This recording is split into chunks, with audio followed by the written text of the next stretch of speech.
Alright. Hi everyone, my name is Dan Yang. Today I want to talk about the technology innovations in the special education, and I want to share my opinions on it. This is the topic we just learned in this week, so I believe you guys still remember something. Let's review the basic concepts now, the definitions of AT and IT. AT is any term, piece of equipment, or product system, whether acquired commercially, modified, or customized, that is used to improve functional capability of individuals with disability. IT is practice that encompasses elements of electronic media to facilitate acquisition of a novel skill to be performed in the absence of said learners. But how to differentiate these two technologies?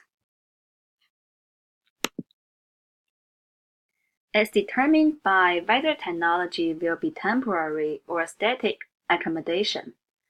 The goal of AT is performing the target behavior in the presence of the technology, and the goal of IT is performing the target behavior in absence of the technology. Now let's pay attention to some specific application of the AT in the classroom. The first one is screen readers. It can allow blind or visually impaired users to read the text that is displayed on the computer screen with a speech synthesizer. Students who have visual disability could have opportunity to listen to the literature and increase awareness, comprehension, and fluency. The second one is word prediction program. It helps a user doing word processing by predicting a word the user intends to type. Predictions are based on spelling, syntax, and frequent or recent use.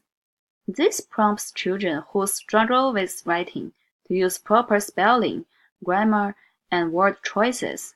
In this week's reading, we know that literacy-rich environment for young students with disability is extremely important. This assistive technology could simply help them to learn from the literacy, just like other children. Now let's see some examples of the IT, the instructional technology. The first one is video modeling. Teacher shows student a 1 to 2 minute video of a student, peer, or adult engaging in target play or social behaviors. After viewing video, student enters a setting with conditions similar to those from the videos. Students face delays in social-emotional development and communication skills could gain additional play skills leading to social engagement with peers. The second one is video priming. Teacher shows student a 3-minute video of student or model engaging in social appropriate behaviors under conditions similar to those in which problem behaviors typically occur. After viewing video, student enters a setting with conditions similar to those from the video. Although these technology innovations are highly beneficial for children with a disability, we still have some considerations. First, the cost. Not all of schools could afford the computers for students, so relatively inexpensive tools would be diffused better. Second, they are only tools. We could get benefits from them, but do not rely on them. Third, teachers should pay attention to children's preferences and interests to apply on the technology. Do not force them.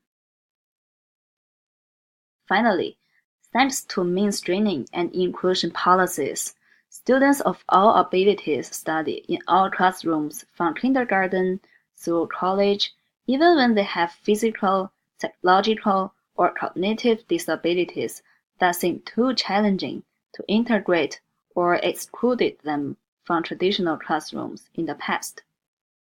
Teachers today can implement many new technologies to make the courses more accessible to aid students with disabilities, whether those students are in a traditional or special classroom. Thanks for watching my presentation, guys. Bye.